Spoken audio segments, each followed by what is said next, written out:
ಯಾವುದೇ ಪ್ರೊಡ್ಯೂಸರ್ ಆಗಲಿ ಯಾವುದೇ ಡೈರೆಕ್ಟರ್ ಆಗಲಿ ಇಂಥ ಸಂದೇಶ ಇಟ್ಕೊಂಡು ಸಮಾಜಕ್ಕೆ ಏನಾದ್ರು ಕೊಟ್ಟಿದ್ದಾರಾ? ಬೆರಿ ಫೈಟು, ಲಾಂಗು, ಮಚ್ಚು, ಒಡಿ ಬಡಿ, ಇದರಿಂದಾನೇ ಫ್ಯಾನ್ಸ್ ಕೆಟ್ಟೋಗ್ತಾ ಇರೋದು. ಒಳ್ಳೆ ಫಿಲಂ ಕೊಡೋ ಜವಾಬ್ದಾರಿ ತಗೊಂಡು ನೀವು ಕೊಟ್ಟರೆ ಫ್ಯಾನ್ಸ್ ಒಳ್ಳೆಯವರಾಗ್ತಾರೆ. ಅನ್ಫಾರ್ಚುನೇಟ್ಲಿ ಇದನ್ನ ಹೇಳಿದ್ರೆ ಅನೇಕರಿಗೆ ಬೇಜಾರಾಗ್ಬೋದು ಸರ್. ಇತ್ತೀಚೆಗೆ ಒಂದು ಹಾಡು ಭಯಂಕರ ಪಾಪ್ಯುಲರ್ ಆಗ್ತಾ ಇತ್ತು, ಇದ್ರೆ ನೆಮ್ಮದಿಯಾಗಿರ್ಬೇಕು. ಬಹಳ ಬೇಜಾರಾಗತ್ತೆ ಸರ್. ಆ ಚಿತ್ರ ಉದ್ಧಾರ ಆಗಲಿ ಮನಸ್ಸಿನಿಂದ ಕೇಳ್ತಾ ಇದ್ದೀನಿ. ಹೆಂಡತಿಗೆ ಬೈದ ಆಡಿಯೋ ಅನ್ನೋ ಆರೋಪದಿಂದ ವೈರಲ್ ಆಗಿದ್ದ ಪದಗಳನ್ನ ಬಳಸ್ಕೊಂಡು ಸಿನಿಮಾದ ಹಾಡು ಮಾಡ್ತಾರೆ. ಅನ್ಫಾರ್ಚುನೇಟ್ಲಿ ಅದೇ ಹೆಂಡತಿ ಕುತ್ಕೊಂಡು ಆ ಚಿತ್ರ ನೋಡ್ತಾರೆ. ನಮ್ಮ ಕಲ್ಚರ್ ಎಲ್ಲಿಂದ ಎಲ್ಲಿಗೆ ಹೋಗಿದೆಯೋ ದೇವರಿಗೆ ಪ್ರೀತಿ sir. Culture of cinema Ganesh ಅವರಾದ್ರೂ ಹೇಳ್ಬೋದು ಅಥವಾ ಇವರಾದ್ರೂ. ಮೇಡಮ್ ಅವ್ರು ಹೇಳಿದಾಗ ನಿಜವಾಗ್ಲೂ ಈಗ ಒಳ್ಳೆಯ ಸದಭಿರುಚಿ ಚಿತ್ರಗಳು ಬರ್ತಾ ಇಲ್ಲ.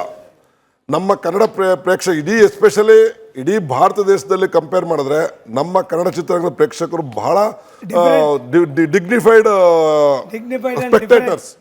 ಅವ್ರು ನೋಡಿ ಈಗ ರಂಗಿತರಂಗ ಬಂತು, ಸೂಪರ್ ಸಕ್ಸಸ್ ಮಾಡಿದ್ರು. ಈಗ ಇತ್ತೀಚೆಗೆ ಬಂತು, ಸಕ್ಸಸ್ ಮಾಡಿದ್ರು. ಈ ರೀತಿಯ ಮೇಡಮ್ ಹೇಳಿದಾಗೆ ಸದಭಿರುಚಿ ಚಿತ್ರ ಬಂದ್ರೆ ಯಾವ ಪಬ್ಲಿಸಿಟಿನೂ ಬೇಡ ಮೇಡಮ್, ಯಾವ ಸ್ಟಾರ್ ವಾರ್ ಯಾವ ಸ್ಟಾರ್ ಕ್ಯಾಂಪೇನ್ ಬೇಕಾಗಿಲ್ಲ, ಪಿಕ್ಚರ್ ಓಡೇ ಓಡುತ್ತೆ ಮೇಡಮ್.